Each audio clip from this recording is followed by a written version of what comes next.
Hello and welcome to the ChessCreator.com YouTube video channel. In today's video I would like to continue with my series of video lectures on the London system.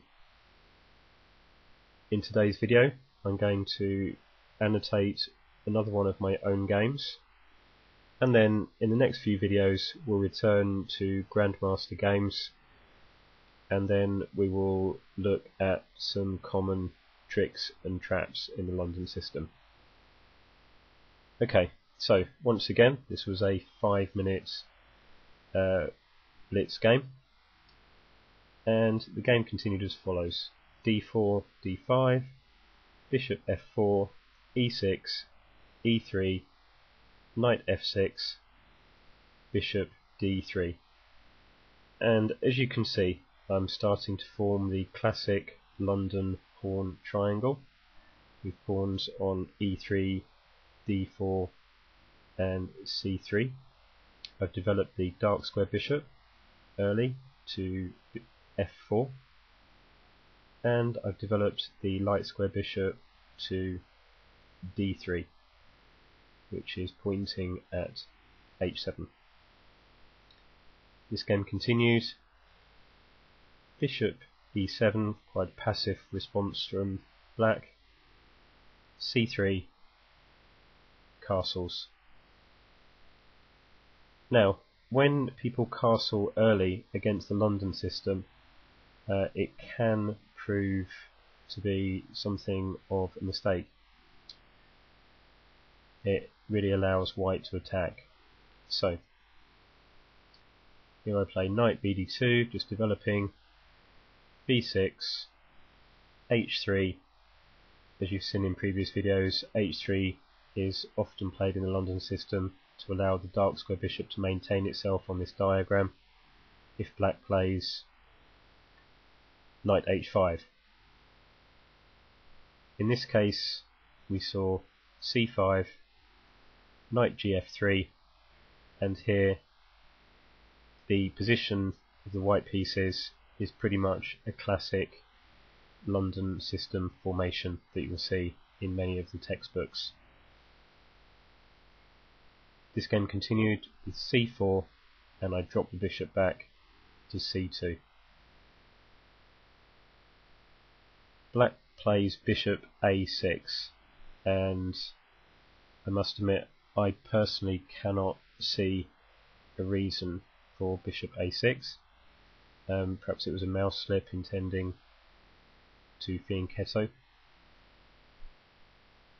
But anyway, the game continued with knight e5, bishop d6, and this time I played queen f3. The reason I played queen f3 is it allows me to perhaps play queen g3, or if this knight moves I can play queen h5, which would combine rather nicely with the light square bishop. Once again, as you've seen in the previous videos, I still have all castling options open. I can castle kingside, castle queenside, or if I wanted to at some point later I could just pop the king away, perhaps onto e2. This game continued with bishop takes knight, and I once again have a choice to recapture with the dark square bishop or with the pawn. And here I recaptured with the pawn because, as you saw in my previous video, it really forces black to retreat their knight. And this they do. d7. I play queen h5 with the rather obvious threat of checkmate on h7, which of course they see, and play g6. Here I play queen h6, and my opponent continues with knight c6, piling pressure up on the e5 pawn. However, I'm not really interested in the pawn, and I play bishop g5. Bishop g5 obviously threatens black's queen, But there's a hidden tactic here, because if black moves the queen, then I can play bishop f6, and at that point it's a forced mate. The only way to prevent the bishop, queen and pawn combining in a mating net is for black to play f6, but unfortunately for them, unfortunately for me, they missed that in this game and play queen c7. At this point I'll just check, but I believe it was a mate in 3. Yep, mate in 3. And the game comes to a swift conclusion.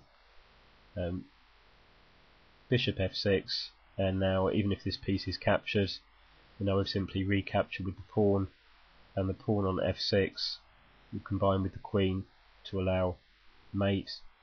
But here my opponent doesn't even see that. It is a 5-minute game, so perhaps they just weren't concentrating. But they play knight takes d5, and the game ends in rather unceremonious fashion with queen g7 mate.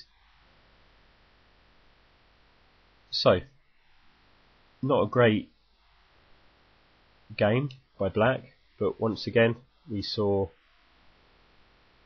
that the game progressed along normal London lines. Black allowed white to get into the London formation.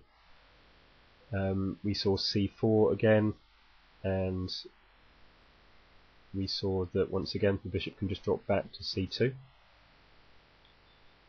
And in this game we saw a slight variation, bringing the queen into play on the king side because black had castled very early. Once again we saw the theme of the recapture with the pawn on e5, and all in all a nice kingside attack with a quick checkmate. So I hope this has proved useful for those of you that are looking to learn the London system yourself. In the next video I will return to Grandmaster games, and in the meantime I hope this video has helped you with your own chess, and if you have any comments or questions, particularly on the London system, feel free to drop me a message on YouTube. Thanks very much.